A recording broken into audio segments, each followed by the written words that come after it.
Hello again. I'm Nick Zuloff, and for this discussion post video, I will be discussing the development of Methodism in the United States. Given the time allowance for this discussion board, it's simply not possible to cover all the vast intricacies of the Methodist Church as a whole. Rather, this video is more of a bird's eye view of the founding of Methodism from a small English movement to a vast worldwide denomination with deep American influences. In many ways, the Methodists represent a quintessential American denomination. Much like the 13 colonies that would form a new nation apart from British hegemony, so would the Methodists forge a religious practice that diverged from the Church of England from which it was born. This is not to say that Methodism was limited to the American colonies. Indeed, it was conceived and developed by an Englishman in England. The denomination came into being at the prestigious Oxford University at the hand of its founder, John Wesley. While Wesley was being trained as an Anglican priest, he and his brother Charles formed a group called the Holy Club that met regularly to discuss theology. Later renamed the Methodists, Wesley's club would lay the earliest foundations of Methodism as its own unique denomination. While Oxford provided Wesley with a theological education, it was his experience as a missionary in the Georgia colony in 1735 that established his faith. His exposure to the devotion of a group of Moravians during a storm at sea forced Wesley to examine his own faith. His experience with the Moravians caused what Wesley would later describe as an evangelical conversion. Wesley was also influenced by an Arminian perspective of Christianity and placed a great deal of emphasis on a conversion experience.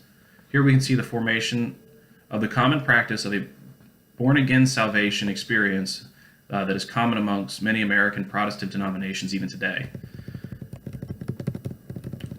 Upon their return from Georgia, the Wesley brothers would be joined by George Whitefield, who would also become a critical factor in the spread of Methodism. Though Whitefield and Wesley differed on the concept of predestination, both felt the need for reform within the Anglican Church. However, over time, Methodism and Anglicanism began to divide, especially within the American colonies. There, George Whitefield found fertile ground to lay the seeds of evangelism and became the first great revivalist in America. He set the bar for itinerant preaching in his tour along the East Coast, spreading his evangelical message. This planted the seeds for the growth of Methodism in the Americas. Lay preachers were sent out on horseback to spread the message and draw in converts. Methodism was spread with a message that all people were born in sin and must experience a new birth of salvation. This would lead to a fruitfulness of the Spirit that was reflected in both their inward beliefs as well as their outward expressions of faith. This message carried through the colonies developed into a theology that reflected the rugged self-determinism of the American settler. Though Whitefield maintained his Calvinist sentiments, Methodism's path would evolve to become a decidedly Arminian faith. Over the course of the 18th century, Methodism became established as a formal denomination as the Methodist Episcopal Church. In a statement made during the 1796 General Conference, the church stated the following as their goal, quote, "Our grand objective is to raise and preserve a holy and united people. We are paying regard to numbers, but in proportion as they possess the genuine principles of vital religion," end quote. As we can see from this statement, the Methodists were a church body built with a mission to carry their evangelical message to as many converts as possible. This drive to spread the Christian message allowed the Methodists to grow their church through the next century. As was the case with many Americanized denominations, Methodism found itself giving rise to sub-denominations as it grew throughout the young United States.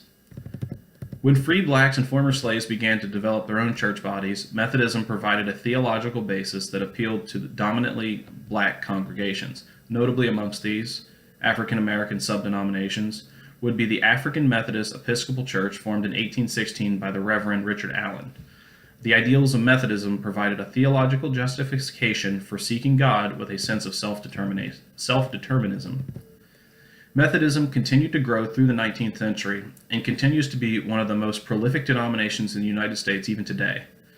In fact, just 15 minutes from where this is being filmed, the United Methodist Church of the Resurrection in Leawood, Kansas, has recently completed an expansion from their historic Wesley Covenant Chapel into a massive 3,500-seat sanctuary that serves as a nucleus to a Methodist congregation that is housed in multiple satellite churches throughout the Kansas City metro. Methodism has changed dramatically since its humble beginnings. It may no longer enjoy the so-called Protestant hegemony of the 19th century, but John Wesley's ideals of salvation continue to be shared throughout the United States and the rest of the world today. Thank you.